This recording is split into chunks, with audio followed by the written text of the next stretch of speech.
Imagine you're a top-tier C-suite executive working for an absolute monopoly, the religious elite of the first century. You aren't just a regular employee, you were born at the finish line. You've got the ultimate VIP passport, Roman citizenship, which is basically the ancient equivalent of diplomatic immunity, and you graduated top of your class from the first century version of Harvard Law. You are a literal shark in a sea of minnows. Your current KPI? Completely cancel a grassroots startup called The Way. This new movement is going insanely viral, messing with the algorithm of traditional society, and threatening your organization's entire market share. And you aren't just sending out polite cease and desist letters. You are going full Terminator mode. You're executing hostile takeovers of people's homes, dragging believers out into the streets, and serving them the ultimate ban from the server. You are the apex predator, the hardcore back-end developer who believes the old traditional code must be followed to the exact semicolon. Any bugs in the system must be permanently deleted. Your confidence is at a solid 100%. So, you pack your bags and head out on a high-stakes business trip to Damascus. You've got written authorization, full admin rights from the high priest to expand your hunting grounds. You are riding high on your horse, feeling absolutely untouchable. But right when you're about to secure the bag and wipe out the competition, bam! A blinding light, brighter than a flashbang, drops from the sky. You get hit with the ultimate blue screen of death. Your entire Pharisee operating system crashes instantly. You're knocked into the dirt, completely blind, and forced into a mandatory offline mode. And in that exact moment of total system failure, the all-powerful founder and CEO of the very startup you're trying to destroy shows up. He speaks directly into your system. But he isn't there to drop a massive lawsuit on you. He isn't there to cancel you back. He's there to recruit you. Sounds like a wild Hollywood script, right? A plot twist so heavy it completely breaks the scale. But this isn't a movie. This is the greatest career pivot in human history. The story of a man who went from being a ruthless corporate hitman to the greatest chief marketing officer the world has ever seen. The guy who took a local, persecuted movement and made it completely global. Buckle up. Grab your popcorn and keep your eyes glued to the screen. Because the ultimate hard reset of Saul of Tarsus, the man you know as St. Paul, starts right now.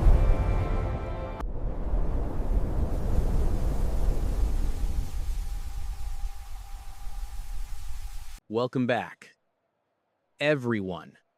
If Chapter 1 showed us the most expensive system crash in history on the Damascus Road, now we need to hit the rewind button. Before you judge Saul for being an arrogant, cold-blooded menace, we need to do a deep dive into his God-tier resume. Let's be fair. Saul wasn't some dirt-poor farmer or a fisherman bootstrapping his way up from zero like most of the other apostles. Not at all. This guy was the ultimate trust fund kid, born right at the finish line. His hometown was Tarsus. In the first century, Tarsus wasn't some middle-of-nowhere village. It was a booming, cosmopolitan megacity. Think of it as a mashup of Silicon Valley and Boston, a massive hub of wealth and academia. Growing up in a trendy environment like that, Saul's mindset was naturally way sharper than your average guy. But the ultimate flex in Saul's premium loadout was his VIP passport, Roman citizenship. Back then, holding Roman citizenship was basically having a literal get-out-of-jail-free card mixed with diplomatic immunity. You could travel across Europe, Asia, and Africa, and no one would dare lay a finger on you because the imperial law had your back. 100%. With an overpowered background like that, how could he not be arrogant? But being rich without an education just makes you new money. Saul, however, was the full Ivy League combo. Seeing his massive potential, his family sent him to the central server, Jerusalem, to study abroad. And guess who his mentor was? Professor Gamaliel, the most highly respected scholar of the era. Having Gamaliel on your resume was the first-century equivalent of being mentored by the dean of Harvard Law. Under Gamaliel, Saul didn't just study the law, he was trained to be the elite of the elite. In terms of system architecture, Saul chose to join the Pharisees. If we look at first-century religion as a massive tech conglomerate, the Pharisee scholars were the most hardcore back-end developers. They believed the Law of Moses operating system was a flawless, immaculate codebase. You couldn't misplace a single semicolon or whitespace. Any unauthorized line of code inserted into the system was immediately flagged as a critical bug, heresy, and had to be permanently deleted to protect the network security of the whole organization. Saul's mindset was pure binary, black or white. Follow the code and live. Or break the code and get banned from the server.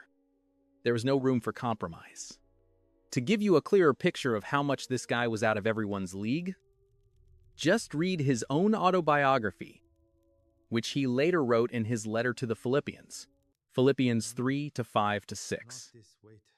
If this were the 21st century, this would absolutely be the ultimate top-tier LinkedIn bio of a tech CEO preparing for a Series A funding round, circumcised on the 8th day. Of the people of Israel, of the tribe of Benjamin, a Hebrew of Hebrews in regard to the law, a Pharisee. As for zeal, persecuting the church. As for righteousness based on the law, faultless. That is a literal mic drop flex. Translated into today's slang, he's basically saying, on this server, when it comes to family profile, legal compliance, and KPI-crushing hustle, I am the top one challenger. I have no competition. Armed with a flawless, scratch-free God-tier resume, Saul appointed himself as the senior auditor of the entire Jewish ideological system. He looked down on the scrappy grassroots startup known as The Way, viewing them as a malicious virus that needed to be quarantined and canceled immediately. So, the young valedictorian rolled up his sleeves and officially activated Predator mode to execute a bloody purge. But do you think wiping out a group of unarmed people is an easy win? Think again. Buckle up. Hold on to your seats. Because in the next chapter, we are going to witness exactly how ruthless this C-suite executive could get, and just how terrifying the early church's very first major PR crisis truly was. Welcome back. In the last chapter, we established that Saul of Tarsus was operating with a God-tier resume, a flawless Pharisee operating system, and a mindset that viewed the law in absolute, binary terms. But having a pristine resume is one thing. Executing a ruthless corporate strategy in the real world is another. This is the chapter where the theoretical back-end developer transforms into the ultimate real-world Terminator. Here is the situation on the ground. The grassroots startup known as The Way, the early followers of Jesus, is experiencing explosive hockey stick growth. They aren't just a niche local community anymore. They are going massively viral, right in the heart of Jerusalem. They're disrupting the religious monopoly, bypassing the traditional gatekeepers. and their user base is multiplying daily. To the established religious elite, and to Saul specifically, this isn't just a harmless trend. This is a critical malware infection. It's a severe cybersecurity threat to the entire Sanhedrin server.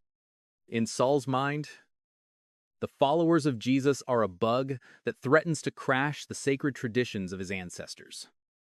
And bugs don't get negotiated with, they get patched out. Permanently. The catalyst for the ultimate crackdown centers around a man named Stephen. Stephen was one of the top-tier influencers of the early church. A guy with insane charisma and deep theological knowledge. He delivers a massive public speech, basically the ancient equivalent of a viral, unfiltered podcast episode where he completely dismantles the hypocrisies of the religious elite. The establishment cannot handle the truth. Their response? The first-century version of cancel culture. But they didn't just deplatform him. They dragged him outside the city gates to physically cancel him through stoning. And where was Saul during this bloody purge? He wasn't throwing the stones himself. He was doing something much more chilling. He was standing right there, holding the coats of the executioners. In startup terms, Saul was the upper management executive giving the silent admin approval. He stood by, watching the blood of the first Christian martyr soak into the dirt, and he felt absolutely zero remorse. In fact, it flipped a switch inside him. Stephen's execution was the beta test. Now, Saul was ready for the full rollout. Saul officially activates Terminator mode. He launches what can only be described as the most brutal, hostile takeover in ancient history. The early Christians were a decentralized, bootstrapped community sharing meals, praying in secret, trying to survive. Saul turns their existence into a high-stakes survival game. He starts going door to door, breaching their privacy protocols, kicking down doors, and dragging men and women out into the streets. He is serving permanent IP bans to anyone associated with the name of Jesus. To understand the sheer scale of his destructive hustle, we just need to look at his official KPI report. Recorded forever in the Ultimate Ledger. Acts 8:3. But Saul began to destroy the church. Going from house to house, he dragged off both men and women and put them in prison. Read that again. Destroy the church. He wasn't just trying to acquire the competition. He was trying to liquidate their entire database. He was absolutely crushing his metrics. And he believed with 100% conviction that he was doing God's work. The dual archetype here is fascinating. To the Jewish elite, he is the ultimate hero, the firewall protecting their faith. To the persecuted Christians, he is Darth Vader, a relentless apex predator who cannot be reasoned with. But deleting the local files in Jerusalem wasn't enough for Saul. He discovers that the way has opened a new, thriving branch in the city of Damascus. Letting them expand their market share across borders is completely unacceptable. So, Saul marches straight to the high priest, the chairman of the board. He requests and receives official letters to the synagogues in Damascus. These aren't just letters of recommendation. These are cross-border extradition warrants. He secures full route access, giving him the authority to hunt down any believers in Damascus, bind them in chains, and drag them back to Jerusalem for punishment. Armed with these warrants, his VIP Roman passport, and an ego inflated to the absolute maximum, Saul hits the road to Damascus. He is the hunter. He is the law. He is the executioner. No one can stop him. and the early church is bracing for a total system wipe. But you know what they say about flying too close to the sun? Saul thinks he's riding out to completely shut down a startup. But he has no idea that the all-powerful founder of that startup is already waiting for him on the road.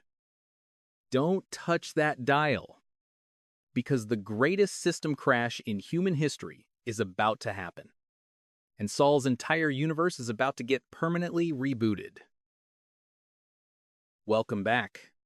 If at the end of the last chapter we saw Saul packing his bags with absolute apex predator energy, clutching his full admin rights arrest warrants and heading toward Damascus, then this chapter is where everything flips upside down. You think the hunter is about to feast on his prey? Think again. Buckle up and hold on to your seats, because we are about to witness one of the most legendary plot twists and the most iconic system crashes in world religious history. The scene is set. Saul and his security detail are galloping down the rocky road to Damascus. The Middle Eastern midday sun is absolutely scorching. But that heat is nothing compared to the fanatic fire burning inside the chest of this C-suite executive. Saul is in a state of absolute peak performance. He checks the map. The Damascus checkpoint is only a few miles away. In his head, he's already calculating his ROI. I'm going to raid this heretic startup, wipe their server clean, and bring the prisoners back to Jerusalem to claim my KPI bonus. He feels invincible. But the universe and the ultimate founder had a very different plan. Right when Saul is at peak arrogance, a cosmic-level glitch happens. Bam! The book of Acts records that suddenly, a light from heaven, brighter than the midday sun, flashes around Saul and his men. This wasn't a normal weather phenomenon. This was a supernatural flashbang thrown directly into Saul's user interface. The powerful executive is violently knocked off his high horse into the dirt. His arrogant Pharisee operating system immediately suffers a catastrophic blue screen of death, BSOD, and completely crashes. While Saul's system is lagging and trying to process the critical error, a voice speaks out. It's not just random thunder. It's a highly encrypted, targeted audio message beamed directly into his brain. Saul, Saul, why do you persecute me? Saul, face down in the dust, trying to scrape together whatever dignity and logic he has left. Tremblingly asks, "Who are you?" "Lord?" And the answer that drops from the sky delivers the ultimate knockout punch, instantly formatting all of Saul's old data. "I am Jesus, whom you are persecuting." Acts 9-4-5. Let's just pause for about 2 seconds to analyze the sheer damage of that statement. This is a masterclass in perspective reversal. Notice that Jesus doesn't say, "Why do you persecute my followers?" Or "Why are you destroying my franchise?" He says, "Why do you persecute me?" In the mindset of a corporate executive, this is a razor-sharp message. The ultimate CEO is declaring absolute 100% solidarity with his lowest-level entry employees. Touching the branch staff means punching the founder directly in the face. Saul thought he was just deleting a bunch of nameless nobodies. He had no idea he had just declared war on the creator of the universe. In that exact fraction of a second, Saul's absolute pride in his flawless legal compliance shatters. The buggy code in his life has been identified and forcefully uninstalled. When the voice message ends, Saul opens his eyes, but the screen is pitch black. He is completely blind. From a terrifying boss breathing fire and leading an army, the powerful inquisitor now has to be led by the hand, stumbling step by step into Damascus like a lost toddler. The humiliation of this hits way harder than any physical torture. For the next 3 days, the Bible notes that Saul neither ate nor drank.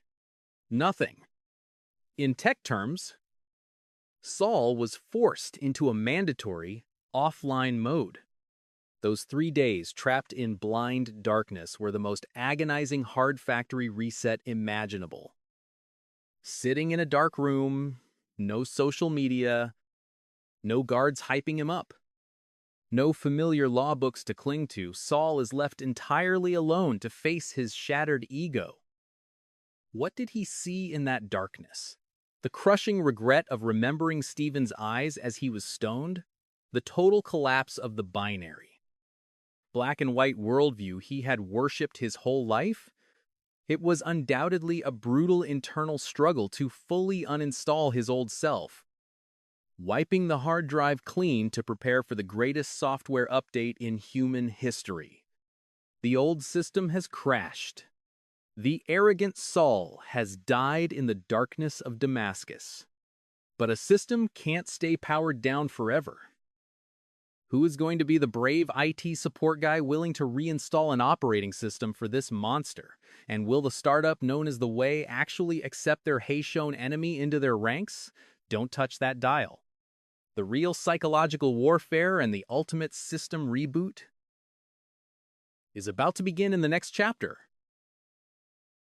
Welcome back, everyone. At the end of the last chapter, we left our high-level C-suite executive, Saul, sitting in a pitch-black room in Damascus.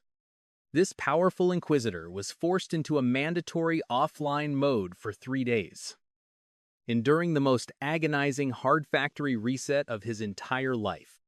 His massive ego was completely shattered. The old Pharisee operating system had completely crashed. But a system can't stay powered down forever. How do you boot it back up? Who is the grassroots startup The Way going to send as IT support for this historically difficult ticket? The ultimate founder decides to dispatch a local employee named Ananias to reinstall Saul's operating system. Needless to say, when Ananias got this task, he experienced a massive panic attack. He basically responded to his supreme boss like, "Lord, are you serious? This Saul guy is a walking, breathing red flag. He literally carries permanent IP bans and has a hit list with my name carved on it." A very human and totally understandable reaction. Being told to go save the guy who is actively hunting you with a knife who wouldn't be shook? But the ultimate CEO doesn't see Saul as a malicious virus anymore. He sees the potential of an absolute top-tier Chief Marketing Officer, CMO. The Lord drops a massive strategic directive on Ananias. Go. This man is my chosen instrument to proclaim my name to the Gentiles and their kings and to the people of Israel. Acts 9:15. Translated into Silicon Valley slang, don't worry. This corporate hitman is actually the global brand ambassador I've selected to expand our market share all the way into Europe and Asia. My vision is way bigger than your fear. Following the boss's orders, Ananias heads out to find Saul. And this is where this IT support guy's EQ, emotional intelligence, hits absolute max level. Walking into the room, seeing the monster who once spread pure terror, now sitting blind and broken. Ananias doesn't troll him. He doesn't flex or say, "Karma got you, bro." Instead, he lays his hands on Saul and calls him something incredibly warm. "Brother Saul." Oh my gosh. The emotional perspective reversal here is absolute peak. That one word, brother, wipes away all the hatred and tears down every firewall. It's the perfect line of code to bypass all the mental defenses of the former hunter. In that exact fraction of a second, the Bible records that something like scales fell from Saul's eyes. His vision is restored. The system officially and successfully reboots. Young Saul immediately stands up, recharges his battery with some food, and executes the most important software update of his life, getting baptized to officially join the organization. Saul has completely transformed. The notorious hunter who specialized in canceling the early church now packs his bags, marches straight into the Jewish synagogues, and uses his Ivy League resume and razor-sharp logic to close the sale, proving that Jesus is the Messiah. This insane career pivot leaves the entire Damascus server absolutely shook. Everyone is experiencing massive culture shock, trying to process what on earth is happening to this executive's operating system. But do you think it ends there? Do you think Saul is just going to quietly work his 9 to 5 for the new company? Not a chance. Buckle up. Hold on to your seats. Do you honestly believe the Roman authorities and Saul's old bosses at the Sanhedrin are going to sit back and watch their top 1-star employee take all his brainpower to the rival faction? Never! The real survival game starts right now. And the hunter has officially become the most wanted prey on the map. Don't touch that dial, because the breathtaking escape in the dead of night is about to begin. Saul has officially completed the most expensive software update of the first century. The Terminator who specialized in canceling the early church now packs his bags, walks straight into the local synagogues, and uses his Ivy League resume and razor-sharp logic to close the sale for the Messiah. This insane career pivot leaves the entire Damascus server absolutely shook, experiencing massive culture shock. The former C-suite executive has officially become the most aggressive chief marketing officer, CMO, the grassroots startup the way has ever seen. But do you think life for a guy who just switched teams is going to be a walk in the park? Hitting the top of the mountain means catching the coldest winds. Do you honestly believe the religious elite are just going to sit back and watch their top 1-star employee jump ship and take all his brainpower to the rival company? Not a chance. A death warrant. A literal, permanent IP ban across the entire server is immediately issued. The most notorious hunter on the map has officially become the most wanted prey. How do you survive when the massive corporate empire you used to serve suddenly turns all its firepower directly at you? Don't touch that dial. And hold on to your seats. Buckle up. Because the real, breathless survival game is just getting started in the next video. And before we dive into that epic escape, if you thought St. Paul's ultimate plot twist today was absolute fire, don't hesitate to smash that like button and subscribe to the channel. Hit the notification bell and drop a comment down below to let me know. If you were Saul's old boss, what strategy would you use to cancel this traitor? See you guys in the next episode. Peace out.